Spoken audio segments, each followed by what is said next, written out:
السلام علیکم ورحمۃ اللہ وبرکاتہ۔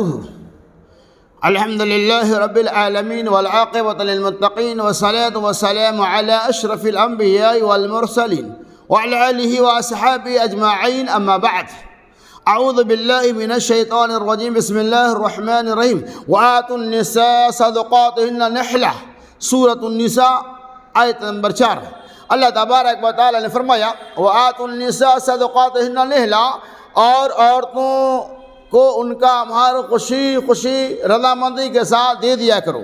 اللہ تبارک و تعالیٰ نے اس ٹکڑا کے اندر ہمیں یہ پیغام دیا کہ مہر یہ عورت کا حق ہے۔ جب ہم نکاح کریں گے تو وہ مہر کا دینا نہایت ہی ضروری ہے۔ اس مہر سے متعلق بھی بہت سارے علاقوں کے اندر الگ الگ رسم و رواج اور سسٹم ہے۔ بہرحال سسٹم جو بھی ہو، مہر کا دینا نہایت ہی ضروری ہے۔ اگر بغیر مہر طے کیے ہوئے آپ نے نکاح کر لیا تو آپ کا نکاح ہوگا ہی نہیں۔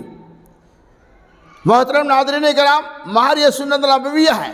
نبی صلی اللہ علیہ وسلم نے اسے ادا کیا، صحابہ کرام نے ادا کیا۔ مسلمانوں کو بھی مہر اور ادا کرنا ہی چاہیے، لیکن اس معاملہ میں بہت سارے علاقے کے اندر تساہلی اور لاپرواہی برتی جاتی ہے۔ مہر کی کوئی اہمیت نہیں ہے، بس مہر کبھی کبھار مرد کی استطاعت سے کئی گنا زیادہ مہر کو طے کر دیا جاتا ہے اس نیت کے ساتھ کہ چلو مہر 1 لاکھ باندھ دو، دینا توڑی ہے۔ ایسا نہیں، ایسی اگر نیت ہے ایک دم یہ شرعاً جائز نہیں ہے۔ مہر کے بارے میں کوئی یہ نیت رکھ لے کہ مہر باندھ دو جتنا باندھنا، 1 لاکھ 2 لاکھ دینا توڑی ہے، ایسی اگر نیت ہے تو یہ شریعت کے بالکل خلاف بات ہے۔ آپ ایسی نیت نہ رکھیں۔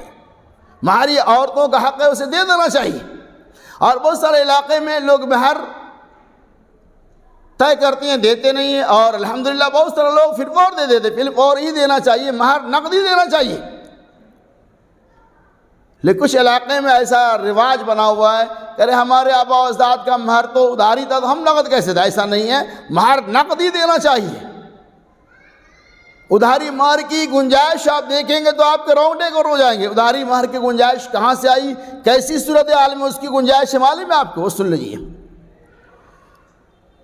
حضرت سہل بن سعد رضی اللہ تعالی عنہ کہتے ہیں نبی صلی اللہ علیہ وسلم کے پاس ایک خاتون آئی، اور اس خاتون نے اپنے آپ کو آپ کے اوپر ہبہ کرنا چاہیے، یعنی آپ سے وہ نکاح کرنا چاہ رہی تھی۔ نبی صلی اللہ علیہ وسلم اس خاتون کو اوپر نیچے دیکھنے کے بعد خاموش ہو گئے۔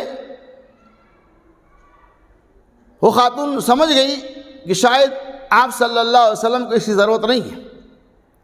ایک صحابی کھڑے ہوتے ہیں، وہ صحابی کہتے ہیں کہ یا رسول اللہ صلی اللہ علیہ وسلم، اگر آپ کو اس کی ضرورت نہیں ہے تو اس خاتون سے آپ میرا نکاح کر دیجیے۔ نبی اعظم محمد رسول اللہ صلی اللہ علیہ وسلم پوچھا مہر میں دینے کے لیے تمہارے پاس کیا مہر میں دینے کے لیے کچھ ہے؟ اس صحابی نے کہا کہ یا رسول اللہ صلی اللہ علیہ وسلم میرے پاس کچھ بھی نہیں ہے۔ اللہ کے نبی صلی اللہ علیہ وسلم نے کہا جاؤ گھر میں جاؤ، دیکھو کچھ تو مل جائے گا۔ وہ گھر گئے، واپس آ گئے، کہا یا رسول اللہ صلی اللہ علیہ وسلم میرے گھر میں کچھ بھی نہیں ہے۔ اللہ کے نبی صلی اللہ علیہ وسلم کہتے پھر واپس جا کر دیکھو وَلَوْ خَاتَمَةَ بِحَدِيدٍ، اگر لوہے کی ایک انگوٹھی بھی مل جائے اسے لے آنا۔ وہ صحابی گئے، واپس آ گئے، کہتے یا رسول اللہ صلی اللہ علیہ وسلم میرے پاس کچھ بھی نہیں ہے، بس میرے پاس ایک تہبند ہے جسے میں پہنتا ہوں، آپ چاہے اسے 2 ٹکڑا کر دیں، اسے مہر میں دے دیں۔ اللہ صلی اللہ علیہ وسلم کہتے ہیں یعنی تو اگر 2 ٹکڑا کروں گا تو نہ اس کو کام میں آئے گا نہ تمہیں کام میں آئے گا۔ بہرحال نبی صلی اللہ علیہ وسلم نے کہہ کر توقف کر لیے، رک گئے۔ وہ صحابی واپس جانے لگے۔ اللہ کے نبی صلی اللہ علیہ وسلم نے بلایا کہ سنو، کیا تمہیں قرآن مجید یاد ہے؟ اس صحابی رسول نے چند سورتوں کا تذکرہ کیا۔ نبی صلی اللہ علیہ وسلم نے کہا کیا یہ سورتیں تمہیں زبانی یاد ہیں؟ اس صحابی نے کہا کہ ہاں یا رسول اللہ صلی اللہ علیہ وسلم، اللہ کے نبی صلی اللہ علیہ وسلم نے انہی چند سورتوں کے بس تمہارا نکاح ہو جائے گا، یہی چند سورتیں تمہیں مہر میں دے دیا جائے گا۔ اب اس روایت کو امام بخاری رحمۃ اللہ علیہ نے کتاب النکاح کے اندر لایا۔ کتاب النکاح پارہ نمبر 21 صفحہ نمبر 75۔ اب دیکھیے اس حدیث پہ آپ غور کیجئے۔